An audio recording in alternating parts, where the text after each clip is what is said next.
President Trump made a promise when he was on the campaign trail. He vowed to cut waste and save the hard-working American taxpayer money. And that's exactly what he's doing. In another bold move, President Trump is cutting more aid to anti-American Palestine. U.S. President Donald Trump has ordered that $25 million earmarked for the care of Palestinians in East Jerusalem hospitals be directed elsewhere as part of a review of aid, a State Department official said on Saturday. Trump called for a review of U.S. assistance to the Palestinians earlier this year to ensure that the funds were being spent in accordance with national interests and were providing value to taxpayers. As a result of that review, at the direction of the president, we will be redirecting approximately $25 million originally planned for the East Jerusalem hospital network, the State Department official said. Those funds will go to high-priority projects elsewhere. The aid cut is the latest in a number of actions by the Trump administration that have alienated the Palestinians, including the recognition of Jerusalem as Israel's capital and moving the U.S. Embassy to Jerusalem from Tel Aviv. That move reversed longtime U.S. policy and led Palestinian leadership to boycott Washington peace efforts led by Jared Kushner, Trump's senior advisor and son-in-law. Last month, the Trump administration said it would redirect $200 million in Palestinian economic support funds for programs in the West Bank and Gaza.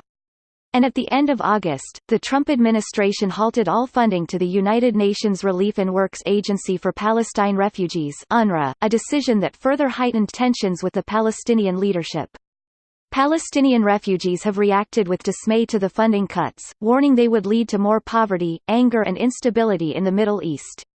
A statement from the Palestinian Foreign Ministry said the latest aid cut was part of a U.S. attempt to liquidate the Palestinian cause and said it would threaten the lives of thousands of Palestinians and the livelihoods of thousands of hospital employees. This dangerous and unjustified American escalation has crossed all red lines and is considered a direct aggression against the Palestinian people, it said. At the gates of two of the East Jerusalem hospitals affected, medical staff were aware of the decision but refused to comment. One of the centers, Al-Makast Islamic Charitable Society Hospital, said in statement the U.S. aid cuts come as the hospital is going through a suffocating crisis as a result of the lack of flow of financial aid, and the piling up of debts and funds held back by the Palestinian government. It said it had received 45 million shekels $12.5 million of the U.S. money to treat patients from the West Bank, Gaza and East Jerusalem. In the statement, hospital CEO Dr. Bassam Abu Libda questioned the justification behind mixing political issues with medical and humanitarian issues. The last round of U.S.-brokered Palestinian-Israeli peace talks collapsed in 2014. Reporting by David Brunstrom in Washington, additional reporting by Ali Sawafta in Ramallah and Mayan Lubel and Stephen Farrell in Jerusalem, editing by Paul Simao and Jason Neely.